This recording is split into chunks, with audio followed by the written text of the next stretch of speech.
Hello everyone, welcome to my channel. তোমরা সবাই কেমন আছো? আমি খুব ভালো আছি। আজকে নিয়ে চলে এসেছি ম্যাঙ্গো ফ্রুটি। ম্যাঙ্গো ফ্রুটিতে সবাই দোকান থেকে কিনে খেয়েছো, বাড়িতে কখনো বানিয়ে খেয়ে দেখেছো কি? তাহলে আমার সাথে সাথে কিন্তু তোমরা বানিয়ে ফেলো আজকে ম্যাঙ্গো ফ্রুটি। তার জন্য নিয়ে নিতে হবে কিছুটা আমগুলো ধুয়ে নিতে হবে সুন্দর করে।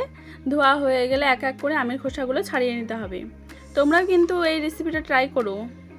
এবার আমি আমগুলো ছোট ছোট পিস করে নেব। ছোট ছোট পিস করে নিয়ে মিক্সিতে দিয়ে দিব। মিক্সিতে দিয়ে ব্লেন্ড করলে কি হয়, আমের যে আঁশগুলো আছে সেই আঁশগুলো বোঝা যায় না, খাওয়ার সময় মুখে বাঁধে না। একবার ঘুরান দিয়ে নিয়েছিলাম, তারপরে আবারও চিনি দিয়ে আবারও ভালো মতো ব্লেন্ড করে নেব। আমার ভালো মতো ব্লেন্ড করা হয়ে গেছিলো। এই যে কিছুটা গোটা গোটা রয়ে গেছিলো, ওগুলো আমি ফেলে দিয়েছিলাম।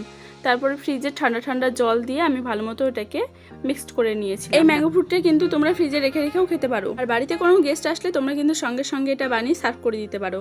আর এই জুসটা কিন্তু কেউ দেখে বলতেই পারবে না এটা তুমি দোকান থেকে কিনে আনিয়েছো না বাড়িতে বানিয়েছো।